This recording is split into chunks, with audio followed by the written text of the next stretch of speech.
नमस्कार दर्शक मित्रों, आप જોઈ રહ્યા છો आज का भारत न्यूज। હું છું આપની સાથે ઇકબાલ શાહ।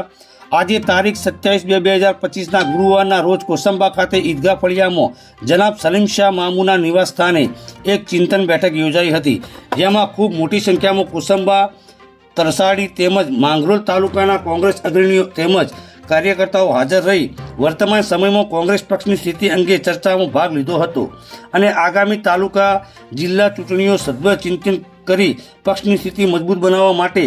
તૈયારીઓ શરૂ કરવામાં આવી હતી અને આગામી દિવસોમાં કોંગ્રેસ મજબૂત થઈ ચૂંટણીઓ લડશે અને જીતશે તે દિશામાં સંગઠનલક્ષી કામગીરી હાથ ધરવામાં આવશે તેવા પ્રણ લીધા હતા। આ ચિંતન બેઠકમાં મુખ્ય અતિથિ તરીકે સુરતના માજી કોર્પોરેટર તેમજ કોંગ્રેસ અગ્રણી અસલમભાઈ સાયકલવાળા ખાસ ઉપસ્થિત રહ્યા હતા। સાથે માંગરોળ તાલુકાના કોંગ્રેસના પૂર્વ પ્રમુખ શ્રી સુરેશભાઈ વસાવા, હાલના માંગરોળ તાલુકા કોંગ્રેસ ઉપપ્રમુખ શહીદભાઈ પટેલ ઉર્ફે ભાના મોટા, સેવાદળના પ્રદેશના નેતા સમીરભાઈ મલેક, કોસંબા સરપંચ શ્રી યાસ્મીનબેન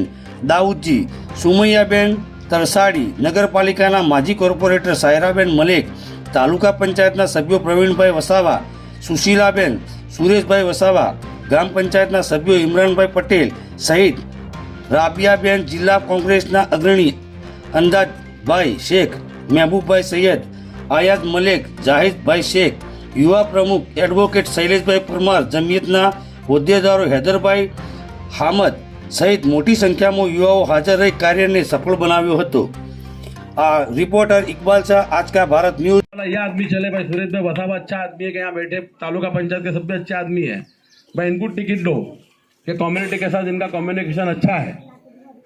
कोई हार्ड लाइनर आदमी नहीं है, तो उनके लिए टिकट लाएंगे। पर वो टिकट लेके आएंगे, उसके बाद जिताने की जवाबदारी हमारे माथे पे आएंगी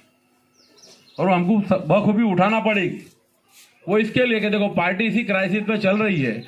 कि आज की तारीख में जब इलेक्शन होता है